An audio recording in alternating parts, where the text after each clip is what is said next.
Now I will tell you about the Unholy Martin, who called himself the Magnificent. A fool in a golden robe, with the mind of a child and the power of a god of death.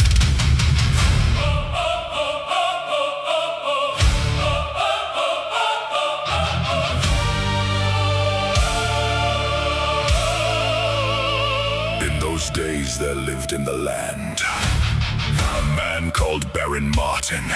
His father had named him Martin, after the saint who cut his cloak in two and gave half to a freezing beggar. Had a Martin met the same beggar, he would first have taken the other half, then the man's last copper, then kicked him into the road, lest the insolent creature mistake Christian mercy for something available to the poor. Providence sometimes permits itself a very low joke, and the laughter of the dark gods echoes through the abysses of time. His mother died before memory. His father never took another wife. Only son and heir of a shrewd exploiter, the pride and hope of an old tyrant. No one dared to show the son his limits, lest they provoke his father's wrath. So the son felt invincible, for he inherited his father's cruelty, but not his intelligence.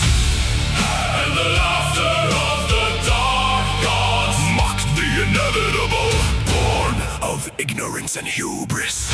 When the old baron was still alive, the young master was kept on a tight leash. His father squeezed the peasants hard, but left them just enough to keep working. Then the old man entered the dark, cold realm, and the unholy Martin became the master.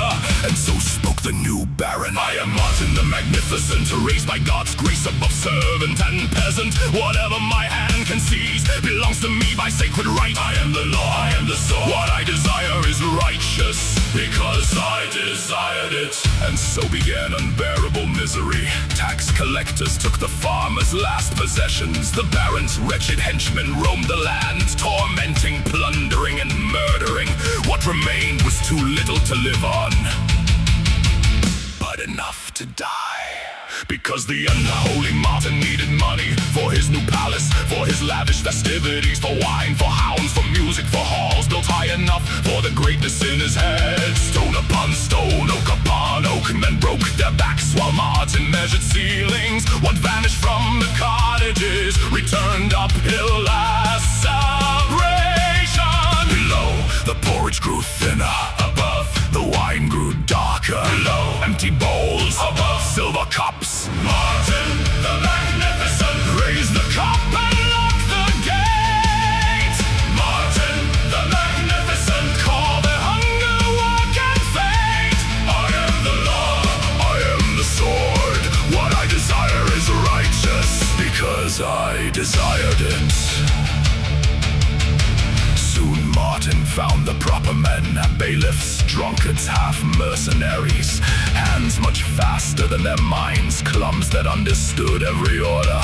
Some struck because Martin commanded, some struck because they enjoyed it. Soon nobody cared where duty ended and pleasure began.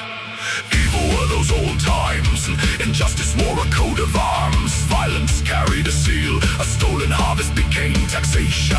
A broken back became resistance, a beating became correction, a grave became administration. But evil was rarely as magnificent as evil imagined itself to be. It did not always come as a dragon, it did not always speak like a demon. More often it was small and mine, thin-skinned, certain of itself and I. For Martin was delicate, exceptionally delicate. A greeting too soft was insult, a greeting too loud was mockery. A trembling man was guilty, a fearless man was insolent. Silence concealed treason, speech proved defiance.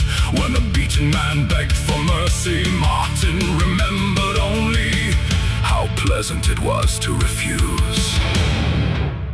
And the holy men blessed the cups, Bless the meat, bless the hounds, bless the baron, bless the baron, blessed is giving, said the fat prelate. holding out his cup. Take from them the earthly and promise them heaven. Amen. Martin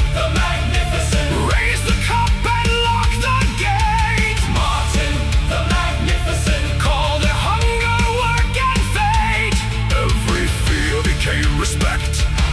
Every silence became praise. Heaven always agreed with Martin, for heaven was never asked. Martin the idiot, Martin the fool, Martin the moron, yet still the master of life and death. Martin the magnificent, No measure, no mercy, no shame. and so spoke the deadly fool. I am the law. I am the sword, What I desire is righteous. because I desired it. Behind their hands, behind their cups, they called him Mad Martin, but no one laughed loudly enough for Martin to hear. So the Baron mistook fear for reverence, silence for love, inheritance for greatness, power for wisdom, and himself for the order of God. A small mind can cast a very long shadow when the chair beneath it is high enough.